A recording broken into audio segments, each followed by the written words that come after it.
எனக்கு ஒரு நண்பர், அவர் ஒரு வழக்கறிஞர். ஒரு நாள் அவர்கிட்ட பேசிக்கிட்டு இருந்தேன். அப்போ கேட்டேன், ஏன் சார் நீங்கள்லாம் கோர்ட்டில் வாதாடுறப்போ கருப்பு நிற அங்கி அணியிறீங்களே, அதுக்கு என்ன காரணம்? சட்டத்துக்கும் கருப்பு கலருக்கும் என்ன சம்பந்தம் அப்படின்னு கேட்டேன். அது ஒரு சுவாரஸ்யமான கதைன்னார் அவர். சொல்லுங்களேன் அப்படின்னேன். அவர் சொன்னார், கிபி 1694 இங்கிலாந்து அரசி 2வது மேரிங்கிறவர் இறந்து போனார். அந்த ராணியோட கணவர் 3ஆம் வில்லியம், அவரு ஒரு உத்தரவு போட்டாராம். அரசியோட மறைவுக்கு அனுதாபம் தெரிவிக்கிற வகையில் வழக்குரைஞர்கள் எல்லாரும் கருப்பு நிற அங்கி அணியணும் அப்படின்னு. அன்னைக்கு ஆரம்பித்த அந்த பழக்கம் அதுக்கப்புறம் மாறவே இல்லையாம், இன்னைக்கும் தொடருது. வழக்குரைஞர்கள்லாம் முதல்ல கருப்பு அங்கி மட்டும்தான் அணிஞ்சாங்களாம். அதில் ஒரு சின்ன சங்கடம், ஏற்கனவே உடம்பு கருப்பாக இருக்கிறவங்க அதுக்கு மேலே கருப்பு ட்ரெஸ் வேற போட்டுக்கிட்டா முகம் பளிச்சுன்னு தெரியாது இல்லையா?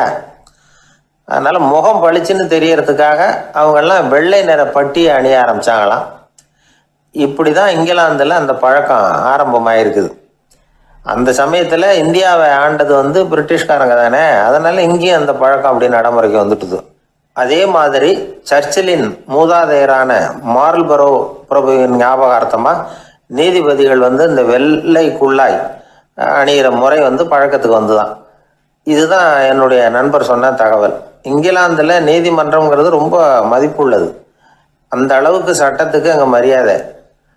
அங்கே நடந்த ஒரு சுவாரஸ்யமான நிகழ்ச்சியை ஒரு சகோதரி எழுதி அனுப்பியிருந்தாங்க. அவங்க அப்பா நீதித்துறையை சேர்ந்தவரா, அவர் சொன்னதான் இது. அவங்க எழுதி அனுப்பியிருந்த விஷயம் என்னென்னா, அங்கே ஒரு கேஸில் ஒரு முக்கியமான தீர்ப்பு வழங்க வேண்டியிருக்குது. ஜட்ஜு, பாரட்லா படித்த பெரிய பெரிய வக்கீல்கள், ஜூரி எல்லாருமா கூடி அந்த கேஸை பற்றி விவாதிக்கணும். சுமாராக 40 பேர். இதுக்காக கோர்ட்டு ஹாலில் விசேஷ சேம்பரில் நுழையிறதுக்கு முன்னாடி அவங்களெலாம் தங்களுடைய கோட்டு தொப்பி எல்லாத்தையும் கழட்டி அங்கே நின்றுக்கிட்டு இருந்த ஒரு அட்டண்டர்கிட்ட கொடுத்துட்டு உள்ளே போனாங்க. அந்த ஆள் படிக்காதவர். அவர் ஒவ்வொருத்தர் கொடுக்குறதையும் வாங்கி அங்கே அப்படியே ஒரு இடத்துல அடுக்கி வைக்கிறார். அப்படியே வாங்கி உள்ளே வச்சுக்கிட்டு இருக்கிறார் ஒவ்வொரு இடத்துல. அது அவரோட வேலை. உள்ளே போன ஜட்ஜி, வக்கீல், ஜூரி எல்லாரும் ரொம்ப நேரமாக அந்த கேஸை பற்றி விவாதிக்கிறாங்க. ஒரு நாள் பூரா ஆயிட்டுது. அவ்வளவு தீவிரமாக அக்கு வேறு ஆணி வேறையாக பிச்சு உதறி இருக்கிறாங்க. ஒரு வழியாக 13 மணி நேரம் கழித்து வெளியில் வந்திருக்கிறாங்க. ஒவ்வொருத்தராக வர வர அந்த அட்டண்டரும் அவங்கவுங்க கோட்டு தொப்பியை அவங்கக்கிட்ட எடுத்து ரொம்ப மரியாதையாக திருப்பி கொடுத்துக்கிட்டு இருக்கிறார். கடைசியாக ஜட்ஜ்மெண்ட்லாம் எழுதி முடிச்சுட்டு ரொம்ப திருப்தியோடவும் களைப்போடவும் வெளியில் வந்துக்கிட்டு இருக்கிறாராம். இந்த ஆள் அவருடைய மேல் கோட்டையும் தொப்பியையும் எடுத்து அவர்கிட்ட ரொம்ப மரியாதையோடு நீட்டினாராம். ஜட்ஜுக்கு ரொம்ப ஆச்சரியம். இந்த ஆள் எப்படி இவ்வளவு பேரோட கோட்டு தொப்பி எல்லாத்தையும் ஞாபகம் பேசாமல் திருப்பி கொடுக்குறார் அப்படிங்கிறது அவருக்கு ஆச்சரியம். அதனால் அவர் அந்த ஆளை பார்த்து கேட்டாராம், ஏப்பா இந்த கோட்டை கொடுக்குறிய, இது என்னோடது தானா? என்னோடது தான்னு உனக்கு எப்படி தெரியும் அப்படின்னாராம். இதுக்கு அந்த பியூனு ரொம்ப பதவிசா பதில் சொன்னாராம், ஐயா இந்த கோட்டு ஹேட்டை உங்ககிட்ட வாங்கி மாட்டினேன், இப்போ திரும்ப உங்ககிட்ட தரணும், தந்துட்டேன். இதுதான் என்னோட வேலை. மற்றபடி இது உங்களோடதா இல்லையா அப்படிங்கிறதெல்லாம் எனக்கு தெரியாதுங்க அப்படின்னாராம்.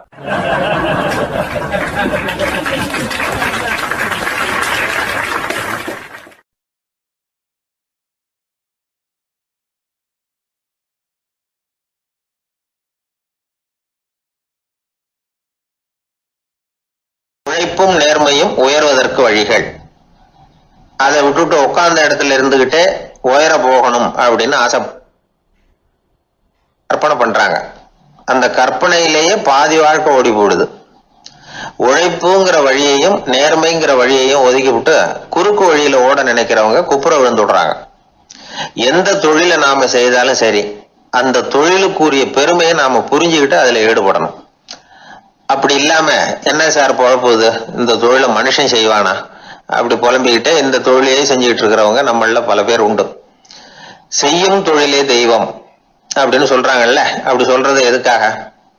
அந்த அளவுக்கு அதுல ஒரு ஈடுபாடு வேணுங்கிறதுக்காகத்தான். ஒரு பெரிய மலைப்பகுதி, அந்த மலை அடிவாரத்துல ஒரு சிற்பி உட்காந்து ஒரு சிலையை வடிச்சுக்கிட்டு இருக்கிறான். கையில ஒரு சின்ன உளிய வச்சுக்கிட்டு ஒரு பெரிய கருங்கல் பாறையை கொஞ்சம் கொஞ்சமா உடைச்சுக்கிட்டு இருக்கான். ஒரு சிற்பத்தை வடிக்கிறதுங்கிறது அவ்வளவு உன்னதமான ஒரு தொழிலா? எல்லாராலையும் முடியுமா அது? அப்படி இருந்தும் அந்த சிற்பிக்கு மன நிறைவில்லை. அவன் நினைக்கிறான், இந்த கடுமையான வெயில்ல உட்கார்ந்து வேலை செய்யறது எவ்வளவு கஷ்டம். நாம ஒரு சிற்பியா இருக்கிறதுனால தானே சூரியன் கடுமையான வெப்ப கதிர்களை நம்ம மேல வீசுறான். நாமளே அந்த சூரியனா இருந்துட்டா இந்த கஷ்டம் இருக்காதே. நம்மளை கஷ்டப்படுத்துறவன் நம்மளை விட வலிமை உள்ளவன், அதனால நாம அவனா மாறி விடுறதுதான் நல்லது அப்படின்னு அந்த சிற்பி யோசனை பண்ணான். அவன் எண்ணம் உடனே நிறைவேறிட்டுது. இயற்கைங்கிற மாபெரும் சக்தி அவனை ஒரு சூரியனா மாத்தி விட்டது. சிற்பி இப்போ ஒரு சூரியனா மாறினான். இனிமே இந்த உலகத்துல நம்மளை விட வலிமை உள்ளவன் வேற யாரும் கிடையாது அப்படின்னு நினைக்க ஆரம்பிச்சுட்டான். அவனுக்கு மகிழ்ச்சியா இருந்தது. அந்த மகிழ்ச்சி அதிக நேரம் நீடிக்கல. ஏன்னா கொஞ்ச நேரத்துல ஆகாயத்துல கரிய மழை மேகங்கள் அப்படியே சூழ்ந்து வந்தது. சூழ்ந்து வந்த மேகங்கள் சூரியனை மறைக்க ஆரம்பிச்சது. இப்போ சூரியனா இருந்த அந்த சிற்பி நினைச்சு பாக்குறான், என்ன இது என்னையே இந்த மேகம் மூடி மறைக்குதுன்னா அது என்னை விட பெரிய ஆளா தான் இருக்கணும். அதனால இனிமே நாம சூரியனா இருக்கக்கூடாது, நாம மேகமா தான் இருக்கணும், அதுதான் கௌரவம் அப்படின்னு நினைக்க ஆரம்பிச்சிட்டான். இப்பவும் பாருங்க, இயற்கை அவனுடைய ஆசையை நிறைவேற்றி வச்சது. சூரியனா இருந்த சிற்பி மேகமா மாறினான். வான வீதியில அப்படியே உல்லாசமா வர ஆரம்பிச்சான். அந்த உல்லாசமும் அதிக நேரம் நீடிக்கல. எதிரில் பார்த்தா பிரம்மாண்டமான மலைகள் வழியை அடைச்சிட்டு நிக்குது. வேகமா வந்த மேகம் மலையில மோதிக்கிட்டுது. அந்த மலையை தாண்டி அப்பால செல்ல முடியல. இப்போ அந்த மேகம் நினைக்குது, நாம எந்த தடையும் இல்லாம அந்தரத்துல மிதந்து வர்றோம், நம்மையே போக விடாம தடுக்குதுன்னா அந்த மலைக்கு எப்பேற்பட்ட வலிமை இருக்கணும். இனிமேலும் நாம மேகமா இருந்து பிரயோஜனம் இல்லை, இருந்தா மலையா இருக்கணும், அதுதான் பெருமை அப்படின்னு நினைக்க ஆரம்பிச்சான். இப்பவும் பாருங்க, இயற்கை அவனுடைய ஆசையை நிறைவேற்றி வச்சது. மேகமா இருந்த சிற்பி மலையா மாறினான். பெரிய மலை பூமிக்கும் வானத்துக்குமா நின்றுகிட்டு இருக்கு. இனிமே நமக்கு எந்த கவலை இல்லை அப்படின்னு நினைச்சது அந்த மலை. இப்படி நினைச்சுக்கிட்டு இருந்த வேளையில அந்த மலையோட காலடியில அடிவாரத்துல ஏதோ சத்தம் கேட்டுது. என்ன சத்தம் இது அப்படின்னு சொல்லி அந்த மலை மெதுவா குனிஞ்சு பார்த்துதான். பார்த்தா அங்க ஒரு மனுஷன் தன்னுடைய கையில உளிய வச்சுக்கிட்டு மலையை கொத்திக்கிட்டு இருக்கிறான். ஏதோ ஒரு சிற்பத்தை வடிக்கிறதுக்காக அவன் முயற்சி பண்ணிட்டு இருக்கிறான். இப்போ அந்த மலை நினைச்சுதான், மலையே ஒருத்தன் உடைக்கிறான்னா அவன் எப்பேற்பட்ட வலிமை உள்ளவனா இருக்கணும். இனிமேலும் மலையா இருந்து பிரயோஜனம் இல்ல, மனுஷனா மாறணும், அதுதான் சரி அப்படின்னு நினைச்சுதான். அந்த வினாடியே அந்த மலை ஒரு மனுஷனா மாறிச்சு. அவன் கையில ஒரு உளி, பழையபடியே ஒரு கருங்கல் பாறையை கொத்த ஆரம்பிச்சான். அந்த ஆள் பழைய நிலைமைக்கு வந்துட்டான். இந்த கதையிலிருந்து நாம தெரிஞ்சுக்க வேண்டியது என்னன்னா, தன்னுடைய உண்மையான பலம் என்னங்கிறது தெரியாமலே தாவி தாவி தடுமாறிக்கிட்டு இருக்கிறான் மனுஷன் அப்படிங்கிறது தான். இனிமேலாவது அதை புரிஞ்சுக்கணும். புரிஞ்சுக்கிட்டு புறப்படணும் வாழ்க்கையில வெற்றி பெறறதுக்கு. ஒரு குடும்ப தலைவருக்கு விபரீதமா ஒரு ஆசை வந்துதான். அதாவது ஒரு நாள் பூராவும் புடவை கட்டிக்கிட்டு மனைவி செய்கிற வீட்டு வேலைகள், சமையல் வேலைகள் எல்லாத்தையும் தானே செய்யணும். மனைவிக்கு ஆண் வேஷம் போட்டு ஆபீஸுக்கு அனுப்பி வச்சிடணும் அப்படின்னு ஆசைப்பட்டான். இதுதான் அந்த ஆசை. அதே மாதிரி செஞ்சான். பெண் வேஷத்துல சமையல் பண்ணிட்டு இருந்தான். இருட்டி விட்டுது. இந்த சமயத்துல வாசல் கதவு தட்டப்படுற சத்தம் கேட்டுது. ஓடி போய் திறந்தான். பக்கத்து வீட்டு அம்மா கிடுகிடுன்னு உள்ள வந்துட்டாங்க, காப்பி பொடியோ ஏதோ வாங்கறதுக்கு. இவன் பயந்து போய், கமலாம்மா, நான் சுசீலா இல்ல, சுசீலாவோட புருஷன், பெண் வேஷத்துல இருக்கிறேன், சும்மா ஒரு சேஞ்சுக்காக அப்படின்னா. உடனே அந்த அம்மா கிட்ட பயப்படாத, நானும் கமலா இல்ல, கமலாவோட புருஷன், இதுவும் சும்மா ஒரு சேஞ்சுக்காகத்தான் அப்படின்னு நானா. இப்படி வாழ்க்கைய விபரீதமா நினைச்சுக்கிட்டு வேற வேற கற்பனைகள்ல வீணாக்கிக்கிட்டு இருக்கிறவங்க தான் ரொம்ப அதிகம். நாம அதுவா மாறணும்னு நினைக்கிறது தப்பு. நாம இருக்கணும் அப்படின்னு நினைக்கிறது தான் உண்மை, அதுதான் சரி. அந்த சிற்பி என்னென்னோ கற்பனை பண்ணி கடைசியில மறுபடியும் சிற்பியாகவே சேர்ந்தான் பாருங்க. அதனால நம்முடைய உண்மையான பலம் என்ன அப்படிங்கறத தெரிஞ்சுக்கிட்டு நடந்துகிட்டோம்னா வாழ்க்கையில எப்பொழுதும் வெற்றி நிச்சயம்.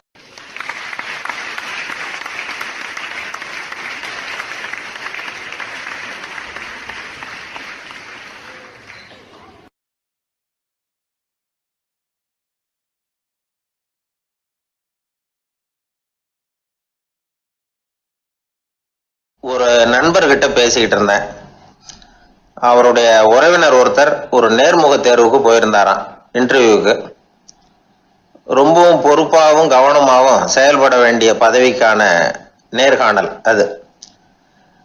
இவர் எழுத்து தேர்வுல ஏராளமான மதிப்பெண்கள் வாங்கிவிட்டார். அதனால அதை பத்தி கவலை இல்லை. இப்ப நேர்முக தேர்வுல தேர்வு பெறணும். ஏராளமான சான்றிதழ்கள் வச்சிருந்தார். நேர்காணல்ல கேட்கப்பட்ட எல்லா கேள்விகளுக்கும் சரியான பதில தான் சொன்னார். இருந்தாலும் பாருங்க, அந்த நேர்முக தேர்வுல அவர் தேர்ந்தெடுக்கப்படலை. என்ன காரணம் அப்படின்னு பின்னாடி விசாரிச்ச போதுதான் விவரம் தெரிஞ்சுதான். அது என்ன ஆயிருக்குதுன்னா, அந்த நேர்காணலின் போது இவர் நடந்துகிட்ட முறையில சில தவறுகள் நடந்து போச்சான். முக்கியமா 2 தவறுகள். ஒண்ணு, அவங்க ஒரு கேள்வியை கேட்டு முடிக்கிறதுக்குள்ளேயே இவர் பதில் சொல்ல ஆரம்பிச்சுட்டாராம்.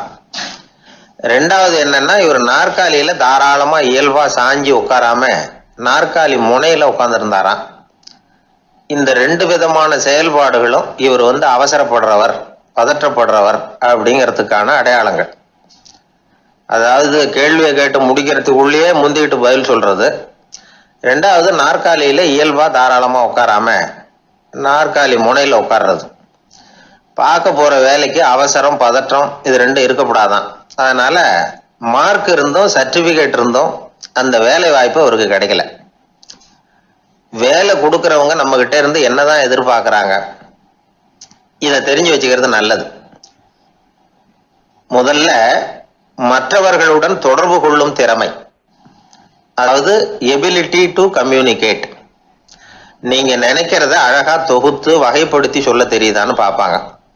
உங்க திட்டங்களை அடுத்தவங்க ஏற்றுக்கொள்ளக்கூடிய விதத்துல வெளிப்படுத்துறதுக்கு உங்களால முடியுதான்னு பார்ப்பாங்க. இதுக்கு என்ன செய்யறது? குழப்பம் இல்லாம சிந்திக்கணும், குழப்பம் இல்லாம பேசணும். ரெண்டாவது விஷயம் என்னன்னா புத்திசாலித்தனம், அதாவது இன்டெலிஜென்ஸ். ஏத்துக்க போற வேலையை நல்ல விதமா செய்ய முடியுமா உங்களால, அதை எந்தெந்த வழியில செய்யலாம் அப்படிங்கிறத உங்களால தீர்மானிக்க முடியுமா, அந்த வேலைக்கான புது புது யோசனைகளை உங்களால சொல்ல முடியுமா அப்படின்னு பார்ப்பாங்க. இது இன்டெலிஜென்ஸ். மூணாவது தன்னம்பிக்கை, அதாவது செல்ஃப் கான்ஃபிடன்ஸ். உங்களுக்கு அது உண்டா அப்படிங்கிறத கவனிப்பாங்க. எந்த சூழ்நிலையையும் சமாளிக்கணும், எப்படிப்பட்ட மனிதர்களையும் சமாளிக்கிற தைரியம் வேணும், அடுத்தவங்களை நமக்கு சாதகமா திருப்பக்கூடிய தன்னம்பிக்கை வேணும். நாலாவது பொறுப்புகளை முன்வந்து ஏற்றுக்கொள்ளுதல், வில்லிங்னஸ் டு அக்செப்ட் ரெஸ்பான்சிபிலிட்டி. பொறுப்புகள்ல இருந்து நழுவி போக ஆசைப்படாம செஞ்சு முடிக்கணும். அஞ்சாவது முன் வருதல், இனிஷியேட்டிவ். வேலையோட முக்கியத்துவம் உணர்ந்து அதை ஏத்துக்கிட்டு தகுந்த நடவடிக்கைகளை தயங்காம எடுக்கிறதுக்கு முன் வரணும். ஆறாவது என்னன்னு கேட்டீங்கன்னா தலைமைத்துவம், லீடர்ஷிப். 4 பேருக்கு தலைமை தாங்கி நல்ல விதத்துல நடந்துக்க தெரியுதா. ஏழாவது கற்பனை திறன், இமேஜினேஷன். சில பிரச்சனைகள் வரக்கூடும் அப்படின்னு முன்கூட்டியே யூகிச்சு அதுக்கு தகுந்த மாதிரி நடவடிக்கை எடுக்கிற திறமை உண்டா அப்படிங்கிறத பார்ப்பாங்க. எட்டாவது என்னன்னா வளைந்து கொடுத்தல், பிளெக்சிபிலிட்டி. சூழ்நிலைக்கு தகுந்த மாதிரி, மாற்றங்களுக்கு தகுந்த மாதிரி அனுசரிச்சு நடந்துக்கிறதுக்கு தெரியுதா அவங்களுக்கு அப்படிங்கிறத கவனிப்பாங்க. அடுத்தது திறமைகளை வெளிக்கொணரும் திறமை, இன்டர்பர்சனல் ஸ்கில்ஸ். அடுத்தவங்க கிட்ட இருக்கிற திறமையை கண்டுபிடிச்சு அதை நல்ல விதத்துல ஊக்கப்படுத்தி பயன்படுத்த தெரியுதா அப்படின்னு பார்ப்பாங்க. ஆறாவது சுய அறிவு, செல்ஃப் நாலேஜ். அடுத்தவங்க நம்மளை பத்தி என்ன நினைக்கிறாங்க அப்படிங்கறத நம்மால புரிஞ்சுக்க முடியுதாங்கிறது முக்கியம். அடுத்தது போட்டி மனப்பான்மை, காம்படிட்டிவ்னஸ். அடுத்தவங்களை ஒப்பிட்டு பார்த்து அதை விட ஒரு படி மேல வரணுங்கிற குணம் வேணும். இதுக்கு அடுத்தது என்னன்னா குறிக்கோளை வெல்லுதல், கோல் அச்சீவ்மெண்ட். குறிக்கோளை சவாலா எடுத்துக்கிட்டு அதை அடையணும். அப்புறம் வேறுபட்ட திறமைகள், ஒகேஷனல் ஸ்கில்ஸ். பதவிக்கு வேண்டிய திறமைகள் தவிர மற்ற திறமைகள் எதுவும் உண்டாங்கிறது முக்கியம். நமக்கு வேலை கொடுக்கணும்னு நினைக்கிறவங்க நம்ம கிட்ட இருந்து இவ்வளவும் எதிர்பார்ப்பாங்க. அதுக்கு தகுந்த மாதிரி நம்மளை நாமே தயார்படுத்திக்கணும். எனக்கு வேண்டப்பட்ட ஒருத்தர் ஒரு இன்டர்வியூக்கு போயிட்டு வந்தார், நேர்காணலுக்கு. எப்படி இருந்தது இன்டர்வியூன்னு விசாரிச்சேன். நான் போனேன். அவர் கேட்ட எல்லா கேள்விக்கும் அவர் எதிர்பார்த்தது மாதிரியே எல்லா பதிலையும் சொன்னேன். கடைசியா நான் எதிர்பார்க்காத ஒரு தகவலை அவர் சொன்னார் அப்படின்னாரு. என்னன்னு கேட்டேன். அவரும் என்ன மாதிரியே இன்டர்வியூக்கு வந்தவர் தானா, சும்மா என்ன கேள்வி கேட்டுக்கிட்டு உட்காந்துருந்தாராம் அப்படின்னார். அதனால ஒரு நேர்காணலுக்கு போறதுக்கு முன்னாடி என்ன எதிர்பார்க்கறாங்க அப்படிங்கறத தெரிஞ்சுக்கிட்டு போனா வெற்றி நிச்சயம்.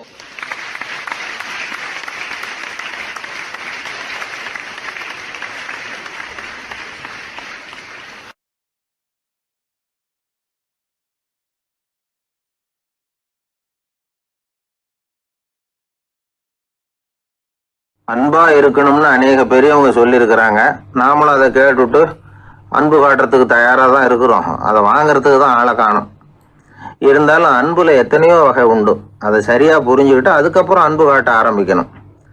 வகையை புரிஞ்சுக்காம அன்பு காட்டினா வம்புல மாட்டிக்க வேண்டியதுதான். அன்புன்னா சாதாரணமா நினைச்சு விடாதீங்க. அதுல எவ்வளவு விதம் தெரியுமா? இரக்கம், கருணை, காருண்யம், பந்துத்துவம், பட்சம், பாசம், நேசம், விசுவாசம், அபிமானம், காதல், பக்தி, இப்படி பல விதமா அதை பத்தி சொல்லி வச்சிருக்கிறாங்க பெரியவங்க. இந்த வார்த்தைகள்லாம் நாம கேள்விப்பட்டது தான்.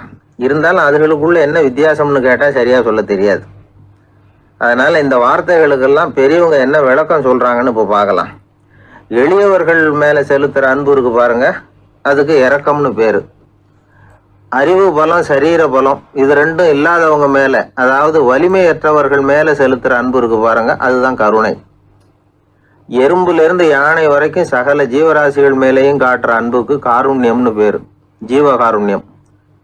சிவி சக்கரவர்த்தி காட்டின அன்பு இந்த ரகம். உறவினர்கள், சொந்தக்காரங்க, அவங்க வசதியா இருந்தாலும் வறுமையில் இருந்தாலும் வித்தியாசம் இல்லாம காட்டுற அன்பு இருக்கு பாருங்க, அதுக்கு பேரு பந்துத்துவம். ஒரு எஜமானன் வேலையாள்கிட்ட காட்டுற அன்பு இருக்கு பாருங்க, அதுக்கு பேரு தான் பட்சம். அவனும் தன்னை மாதிரி மனுஷன்தாங்கிற நினைப்பு வேணும். ஒரு தாய் தன்னுடைய குழந்தை மேல, ஒரு குழந்தை தன்னுடைய தாய் மேல செலுத்துற அன்புக்கு பாசம்னு பேரு. ஈருடல் ஓர் உயிர்னு நினைக்கிறது இது. ராமரும் கௌசலையும் இதுக்கு உதாரணம். தம்மை ஒத்த நண்பர்கள் கிட்ட செலுத்துற அன்புக்கு நேசம்னு பேரு. வயசு, செல்வம், அந்தஸ்து, இந்த வித்தியாசமெல்லாம் பார்க்காம அவங்க சுக துக்கத்துல சமபங்கு எடுத்துக்கிறது இது. கிருஷ்ணன் குசேலர்கிட்ட காட்டினது இந்த ரகம். வேலை செய்யறவன் முதலாளி கிட்ட காட்டுற அன்புக்கு விசுவாசம்னு பேரு. தேசத்து மேலையும் தாய்மொழி பேர்லையும் செலுத்துற அன்புக்கு அபிமானம்னு பேரு. தேசாபிமானம்னு சொல்றமே இதுதான். ஒரு கணவன் மனைவி பேர்ல காட்டுற அன்புக்கு காதல்னு பேரு. கடவுள் பேர்ல செலுத்துற அன்புக்கு பக்தின்னு பேரு. இப்படி அன்புல பல ரகம் இருக்கிறப்போ அதுல உள்ள வித்தியாசம் தெரியாம இடம் மாத்தி அன்பு காட்டினா இடைஞ்சல் தான். சரி, இந்த அன்பை பத்தி விஞ்ஞானம் என்ன சொல்லுது தெரியுமா? இதயத்தை பாதுகாக்கிறதுக்கு முக்கியமா தேவைப்படுற ஒண்ணு இந்த அன்புதான்னு சொல்லுது. நெதர்லாந்து விஞ்ஞானிகள் இதை ஆராய்ச்சி பண்ணியே கண்டுபிடிச்சிருக்கிறாங்க. கொஞ்சம் முயல் குட்டிகளை 2 பிரிவா பிரிச்சாங்க. 2 குரூப்புக்கும் கொழுப்பு அதிகமா உள்ள ஆகாரத்தையே கொடுத்துட்டு வந்தாங்க. ஆனா ஒரு குரூப்புக்கு வெறுமன ஆகாரத்தை கொடுத்ததோட சரி, இன்னொரு குரூப் முயல்களுக்கு ஆகாரம் கொடுத்ததோட நிறுத்திக்கல. அதுக்கு முன்னாடி கூண்டுகளை திறந்து விட்டு முயல்களை கொஞ்ச நேரம் எடுத்து கொஞ்சி விட்டு அதுக்கப்புறமா ஆகாரம் கொடுத்தாராம் ஆராய்ச்சியாளர். இந்த குரூப்புக்கு இதய பாதிப்பு 60% குறைச்சலா இருந்துதான். சில நோயாளிகளுக்கு ஹார்ட் அட்டாக் வந்தாலும் அதை தாங்கிக்கிட்டு குணமாகிற சக்தி அதிகமா இருக்குது. இது எப்படின்னு ஆராய்ச்சி பண்ணி பார்த்துருக்குறாங்க. அவங்கெல்லாம் மனைவி தன் பேர்ல ரொம்ப அன்பா இருக்கிறதாக நினைக்கிறவங்களா இருக்கிறாங்களாம். இதய நோயாளிகள் பல பேரை சந்திச்சு இதய நோய் ஏற்பட என்ன காரணம்னு கேட்டிருக்கிறாங்க. அவங்க சொன்ன காரணம்லாம் சாப்பாடு சம்பந்தமா இல்லையா, மனைவி அன்பா இல்ல, இப்படிப்பட்ட காரணத்தை தான் சொல்றாங்களாம். அதனால இதயத்தை பாதுகாக்கணும்னு நினைக்கிறவங்க அடுத்தவங்க அன்பா இருக்கிறது மாதிரி பார்த்துக்குங்க, அதுதான் முக்கியம். ஒருத்தர் முகம் பூரா பிளாஸ்டரி போட்டுக்கிட்டு வந்தார். ரொம்ப கோபமா, என்னங்க ஆச்சுன்னு விசாரிச்சேன். எல்லாம் உங்களால தான் சார்னார். விவரமா சொல்லுங்களேன். என்ன? உங்க தகவலை கேட்டுட்டு ஒரு பூனைக்குட்டியை கையில எடுத்தேன், அன்பா அதை தடவி கொடுக்கறதுக்காக.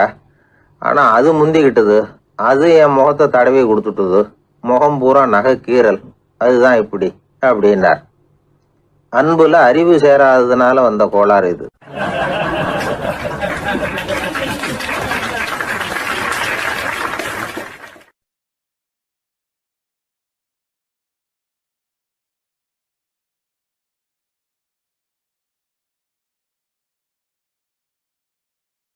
ஊர்ல ஒரு ஞானி இருந்தார். ஒரு நாள் அவரை தேடிட்டு ஒருத்தர் வந்தார். வந்தவர் ஞானியை பார்த்து ஒரு கேள்வி கேட்டார். ஐயா, உங்களுடைய சாதனை என்ன? இதுதான் அவர் கேட்ட கேள்வி. இதை கேட்டதும் அந்த ஞானி நிமிர்ந்து இவரை பார்த்தார். அப்புறம் சொன்னார், அது ஒன்றும் பெரிய விஷயம் இல்லை, அது ரொம்ப எளிமையான ஒண்ணு. எப்போ எனக்கு பசிக்குதோ அப்ப நான் சாப்பிட்டுருவேன், எப்ப எனக்கு தூக்கம் வருதோ அப்ப நான் தூங்கிடுவேன், அவ்வளவுதான் அப்படின்னாரு. கேள்வி கேட்டவர் ஒரு மாதிரி ஆயிட்டார். ஐயா, இதே தானே நாங்களும் செய்யறோம், இதுல என்ன அதிசயம் இருக்கு அப்படின்னார். இப்ப அந்த ஞானி சொன்னாராம், இங்கதான் நீங்க தப்பு பண்றீங்க அப்படின்னாராம். அப்படியான்னாரு இவரு. ஆமா அப்படின்னாராம். நீங்க செய்யற தவறு எனக்கு புரியுது. ஏன்னா நான் உங்களை மாதிரி நான் வாழ்ந்து பார்த்திருக்கிறேன். அதனால என்னுடைய அனுபவத்துல உங்களுக்கும் எனக்கும் உள்ள வித்தியாசத்தை உணர முடியுதுன்னாரா.